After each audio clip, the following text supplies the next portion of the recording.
Hello everyone. I'd like to read to you The Smartest Giant in Town by Julia Donaldson.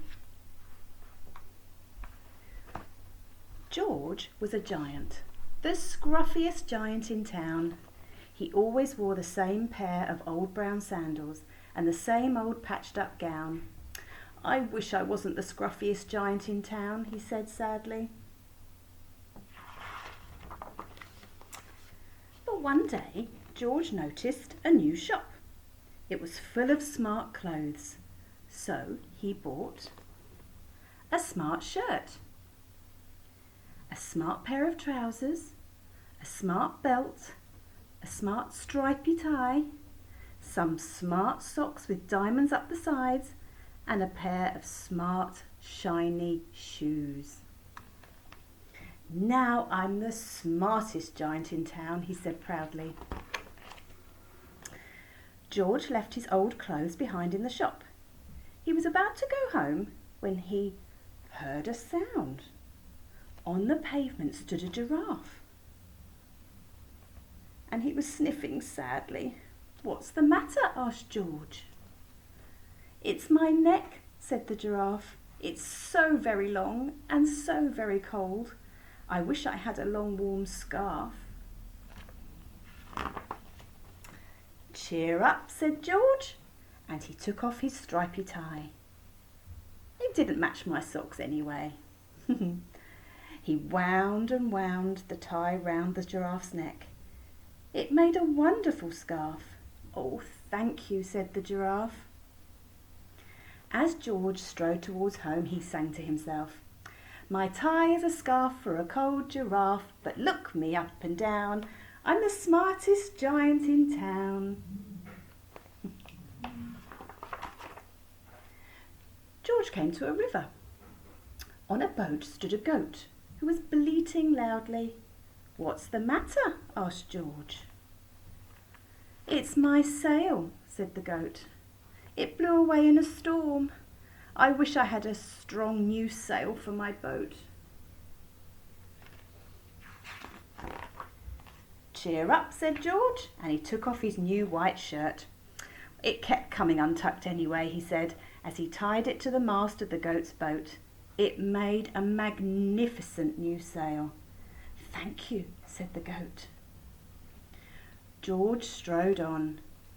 He sang to himself, "My tie is a scarf for a cold giraffe, my shirt's on a boat as a sail for a goat, but look me up and down, I'm the smartest giant in town." George then came to a tiny ruined house. Beside the house stood a white mouse with lots of baby mice. They were all squeaking. "What's the matter?" asked George. "It's our house," squeaked the mother mouse. "It burnt down and now we have nowhere to live. I wish we had a nice new house." "Cheer up," said George, and he took off one of his shiny shoes. "Oh, it was giving me blisters anyway," he said, as the mouse and her babies scrambled inside. The shoe made a perfect home for them. "Thank you," squeaked the mouse. George had to hop along the road now, but he didn't mind. As he hopped, he sang to himself, "My tie is a scarf for a cold giraffe, my shirt's on a boat as a sail for a goat, my shoe is a house for a little white mouse, but look me up and down, I'm the smartest giant in town." George came to a campsite. Beside a tent stood a fox. "What's the matter?" asked George. "It's my sleeping bag," said the fox. "I dropped it in a puddle. I wish I had a warm, dry sleeping bag." "Oh dear." "Cheer up," said George, and he took off one of his socks with diamonds up the sides. "It was tickling my toes anyway," he said, and the fox snuggled into it. It made a very fine sleeping bag. "Oh, thank you," said the fox. George hopped, singing to himself, "My tie is a scarf for a cold giraffe, my shirt's on a boat as a sail for a goat, my shoe is a house for a little white mouse, one of my socks is a bed for a fox, but look me up and down, I'm the smartest giant in town. George came to a big squelchy bog. Beside the bog stood a dog.